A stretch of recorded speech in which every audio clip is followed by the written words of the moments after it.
Chers collègues, nous tenons à remercier les équipes pour ce rapport. Le SR2I doit devenir un véritable outil de gouvernance en précisant toutes les modalités de coordination avec les ensembles des acteurs économiques.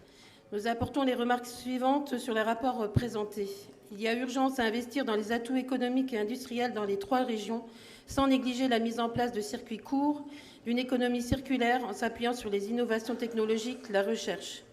Il s'agit de rompre avec le modèle dominant de rentabilité de court terme pour construire une industrie tournée vers les besoins des populations et le développement des territoires. Le grand retour de l'agriculture de proximité devient une priorité afin de conforter et de consolider notre relative indépendance alimentaire, réduire le gaspillage et maintenir un réel soutien des agriculteurs croulant sous les restrictions imposées par l'Union européenne. Vous mentionnez dans le rapport 45 les protéines du futur, avec la consommation d'insectes. Même si différents rapports institutionnels nous vantent les bienfaits nutritifs de sa consommation, il reste toutefois silencieux sur ses nombreux méfaits. La région ne doit pas céder aux injonctions de la Commission européenne, des lobbies et du Forum économique mondial. Le déploiement de la 4G dans les territoires qui n'en sont pas équipés et déployer la 5G dans les autres territoires et en particulier pour les secteurs de l'industrie, de la santé et de l'innovation constituent un levier de développement économique et un facteur de cohésion territoriale que vous n'avez pas pris en considération. Ces actions permettront de travailler sur les zones blanches et de développer des actions visant à éviter l'exclusion numérique.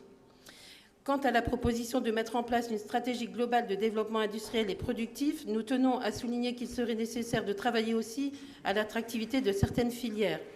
On voit bien aujourd'hui que face à certaines difficultés de recrutement, la formation seule ne peut pas tout. Des actions visant à mieux faire connaître le monde professionnel aux jeunes ont déjà été menées, mais il convient de les intensifier de façon à déconstruire des a priori. Il faudra là encore investir plus massivement sur les parcours des jeunes des lycées professionnels et la non-mixité de certaines filières du bac professionnel. La région et le rectorat d'académie pourraient travailler ensemble pour faire évoluer ces situations. La région doit aussi se donner les moyens d'atteindre les ambitions qu'elle affiche concernant tant l'enseignement supérieur que la recherche. En matière d'innovation, comme le rappelle l'avis du Césaire, l'innovation ne doit pas uniquement passer par la création de start-up largement financées, mais aussi engager des actions en direction des PME et des ETI. L'innovation et la recherche sont une priorité afin de rattraper le retard régional dans ces domaines, 7e région française en termes de dépôt de brevets et 9e rang dans les dépenses de recherche et de développement. On peut regretter que rien ne soit dit sur les entreprises en situation de fragilité, alors que la région intervient également dans ces circonstances. La transmission d'entreprise n'est pas suffisamment anticipée. Combien de commerces ferment en raison du départ en retraite du chef d'entreprise faute de repreneur?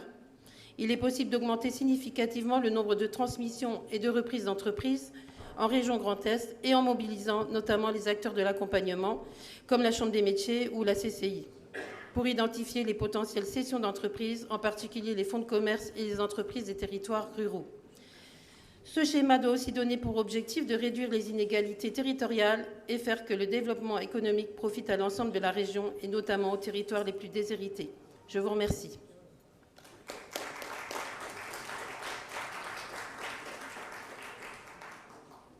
La parole est à Étienne Marazzi.